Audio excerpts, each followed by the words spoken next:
To start off this week's session, we introduce you to Zach and Ruby, who are presenting a little drama that shows up some of the issues we've been dealing with. Watch out for the compass theme of session 10. What? What? Are you alright? No, What's up then? nothing. Come on, you can tell me. But it's not even, well, Pete said I could come out this week on his dad's boat. So what's wrong with that? It's on Saturday. Oh, Auntie's birthday thing. I thought you couldn't go because of your game. I couldn't, that's the whole thing. The game got cancelled on the same day as Pete said I could come out with them on their boat. So Mum and Dad don't know that the game was cancelled? No, well, not yet. They don't know.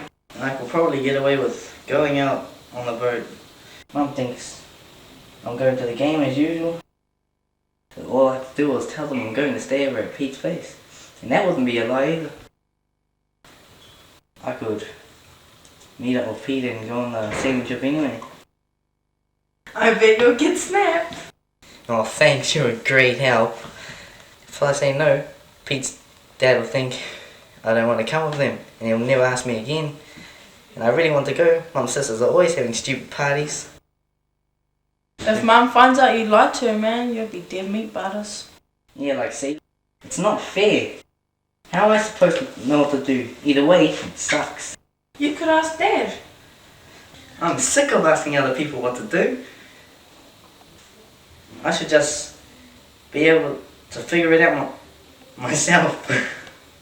It's like I need a map of the future or something. Yeah, look into my eyes. I can see the stars foretell your future. Yeah, like sailors used to.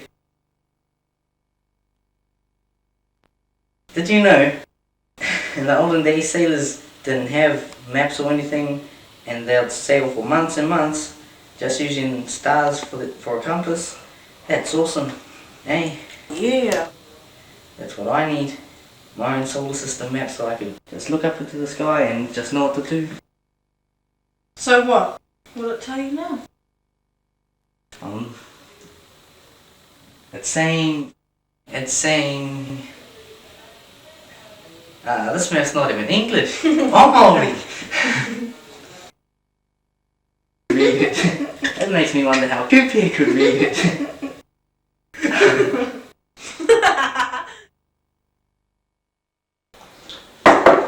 Hey sis.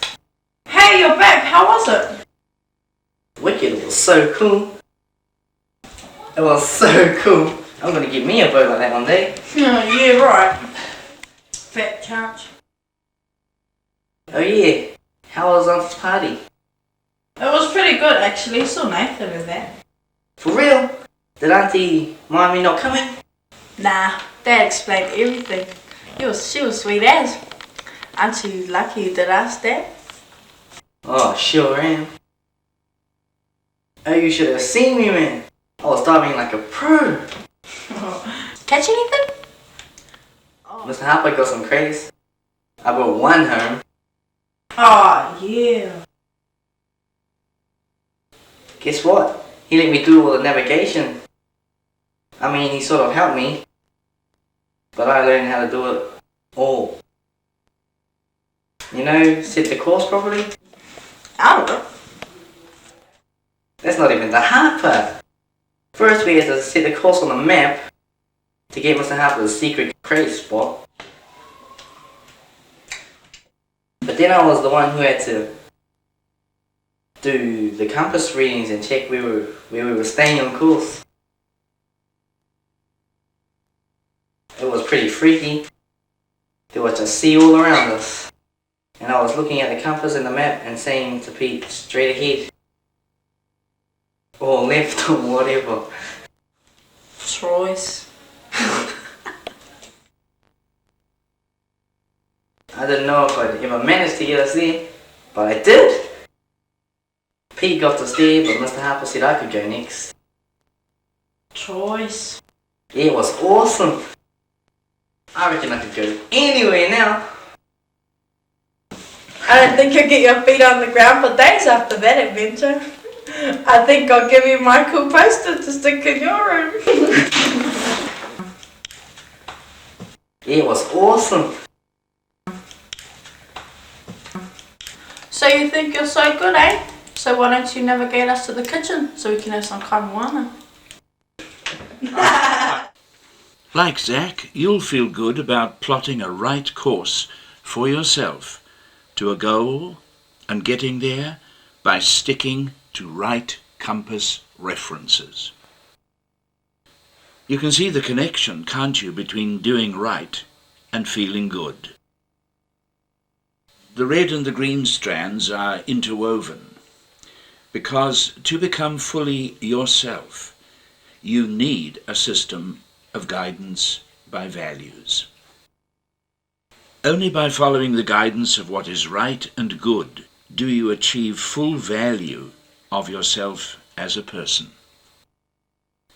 We're coming right to the point where value and worth join together. The term used is not so much self-value as self-worth. And the other descriptive word is self-esteem. Now everyone has a way of thinking about themselves which shows how they fix their own worth. We're privileged with the right to self-estimate. If I happen to have a ring that I think has a quite valuable stone in it, I'm quite free to take it into a jeweler and to ask, please could you estimate the worth of this ring? So you'd like to know a value on this ring, would you? Okay. It's a beautiful ring. It's handmade, so it makes it unique. I'd say it's a one-off design. Beautiful stone in there, the sapphire. Well cut, very clean. The diamonds are of a good quality. They're very white. They're well cut as well. Very well finished. It's in as new condition. I'd value it around $2,000. Ah, you heard that? Estimate and esteem. You make a self-estimate and hopefully would see the things about yourself that could give you reason to esteem yourself as highly worthful. You see yourself in the light of your value system and your conscience. You're amongst a lot of other people who are tied together by a value system. They all have a value system by which they are seen to have their worth as persons and in relationships conducted on the basis of each other's worth.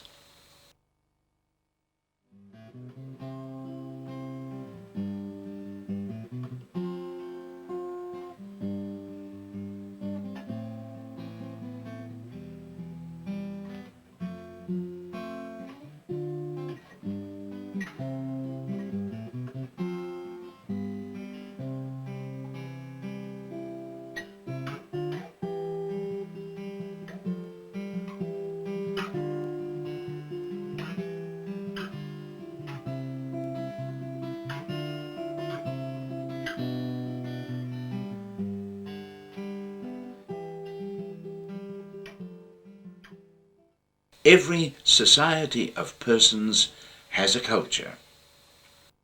Because you remember how early in these sessions, when we first talked about a value system, we said, now don't go away and say you haven't got one of those, because a culture is a guidance system. Let's have a nutshell definition of a culture so that we can discuss it further.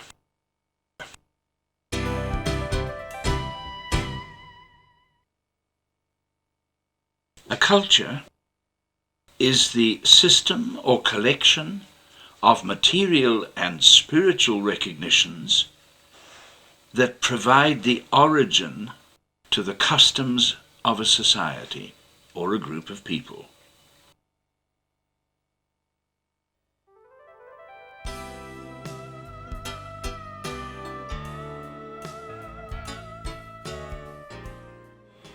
At the beginning of the trail is your experience of family culture, the customary ways people conducted themselves in your family, what they allowed, practiced and approved or tolerated as treatment of each other in the family.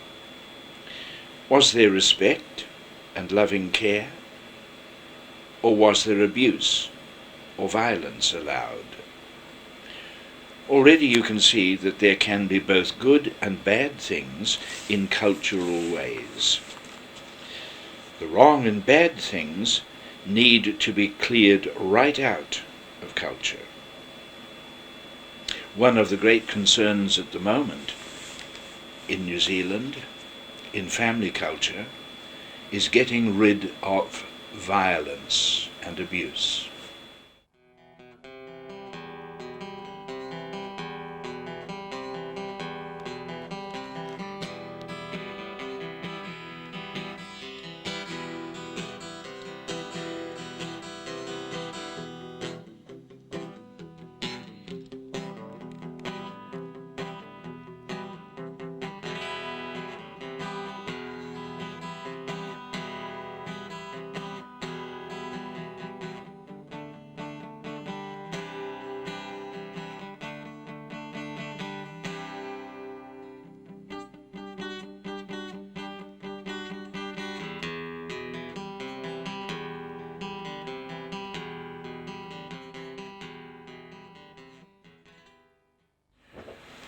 With a long-lasting imprint of that cultural experience, our YOSHI passes into the culture of school and then college. College is a society of students, governed by a principal and a deputy principal and a board of trustees.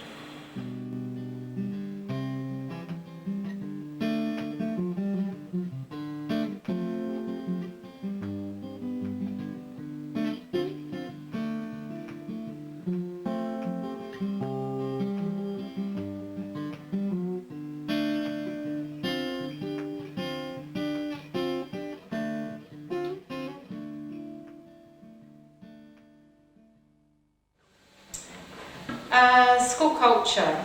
To me, school culture is not just about what students feel, it's also about what the community feels.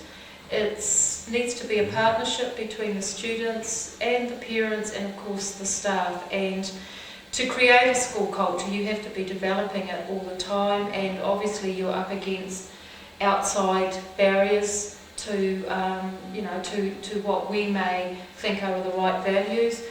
And I think that we are developing a very positive school culture at Northland College, and it's through the ownership of the students and the parents and the staff all working together to achieve that. And with school culture, as I was speaking to some Year 9 and 10 students about, it really is all about developing an emotional intelligence, which is just our common sense and manners and goodwill to each other. It's a culture of achievement, sporting as well as academic.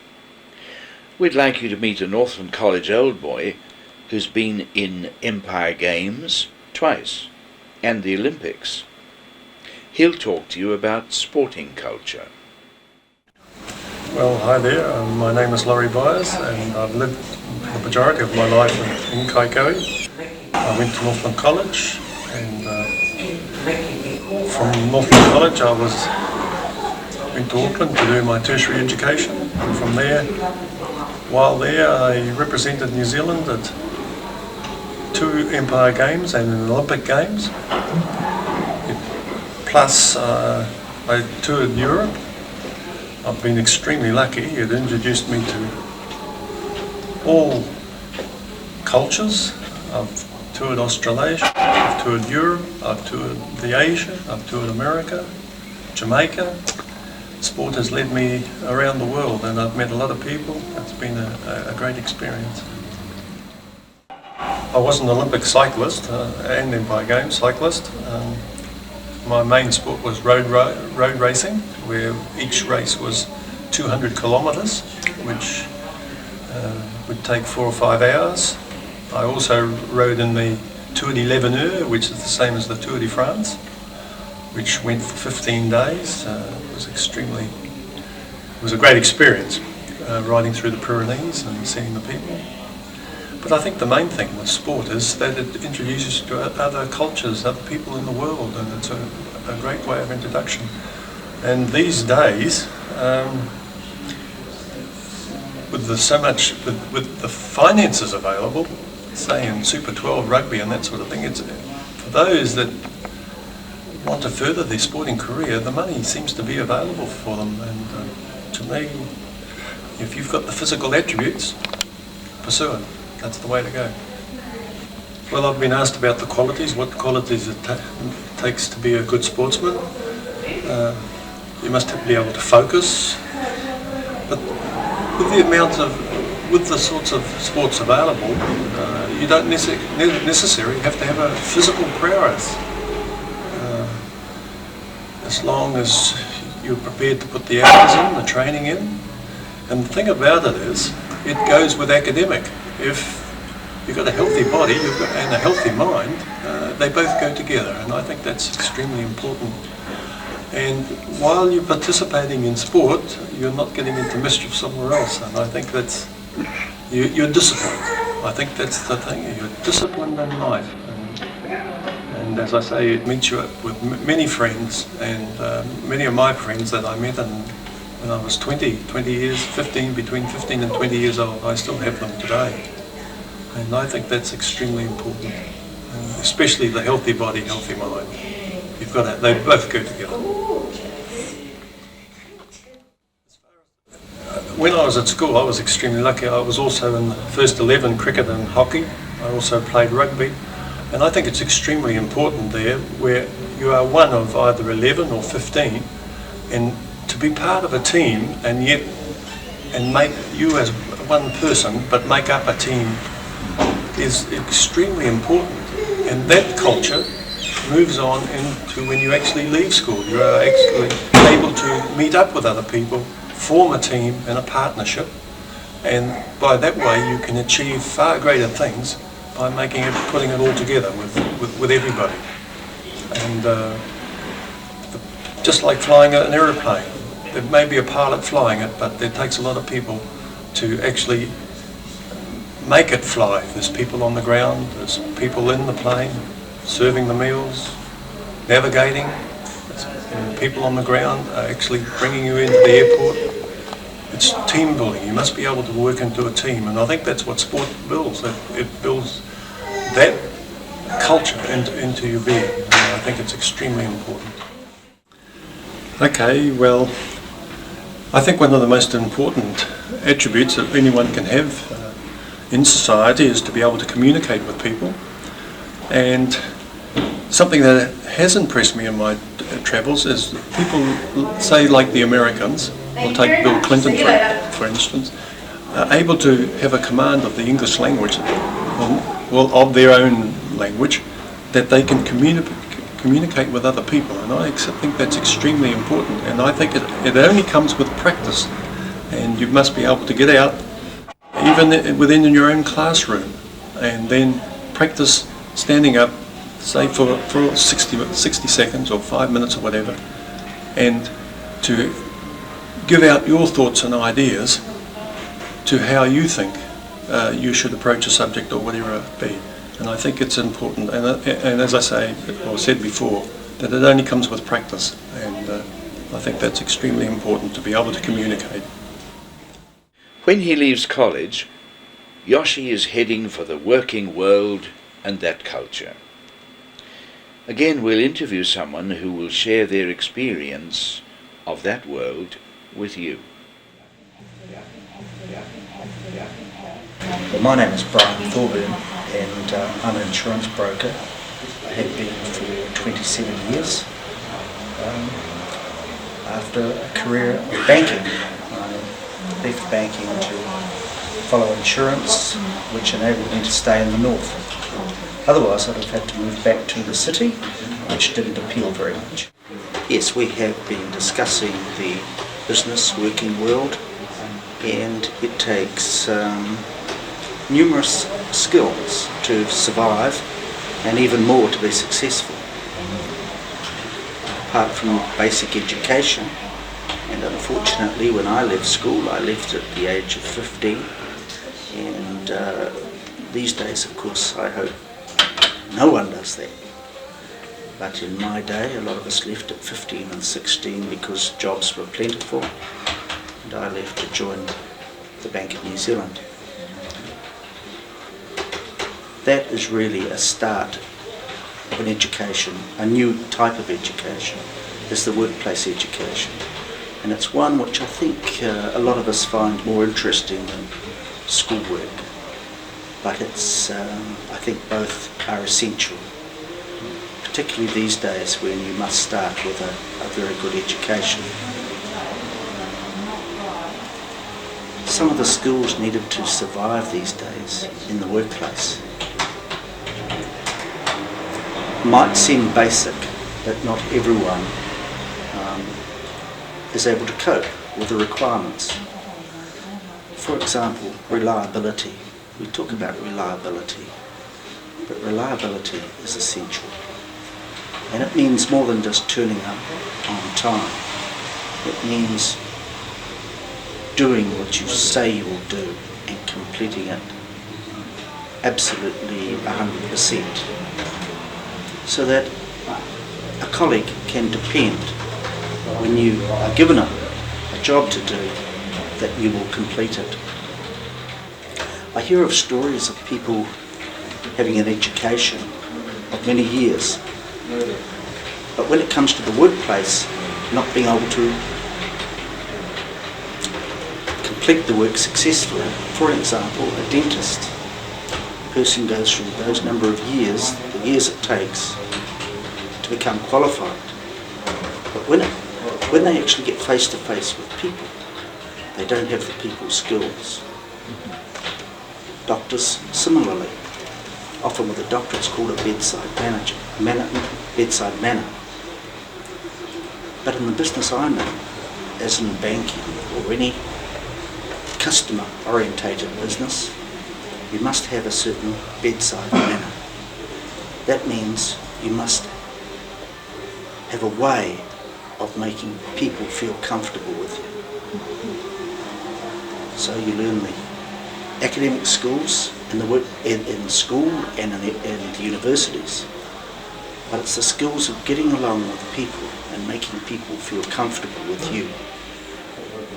So therefore you must be relaxed, know your job, and at the same time have a degree of confidence. So that will reflect from you and people will feel happy to do business with you. I'm sure you can think of times when you've been in a business premises where a person really might know their job very well, but they don't have your confidence because they don't have the ability to get that message across to you. I think that's a very important asset if one can develop that. Earlier I mentioned confidence. And this is not always easy when you're younger to display confidence, because before you can do so, you have to have your own self-worth, which develops confidence. Self-worth comes from knowing your subject, and I'm sure that those that know their subject very well enter an examination in schools with confidence, and often confidence breeds success. Confidence will lead to success, which will also add to your self-esteem. But I think we all know some people that have confidence based on zero, and there is a danger that we can get carried away and be confident when we don't have the substance to back it up. Well, we did talk about responsibility earlier, and just thinking about that again, it's when we take responsibility for our own actions and can display that to others, that if we accept a challenge or a responsibility, we will carry it out to the best of our ability. If by any chance it goes wrong, we take responsibility for our own actions. It is very easy to put the blame onto others. If we're given a job to do, we take on the challenge of that job. We must be responsible for the outcome. We still have to look at our New Zealand society with its meeting of two major cultures, and the culture of the individual and the team. But that will be session 12.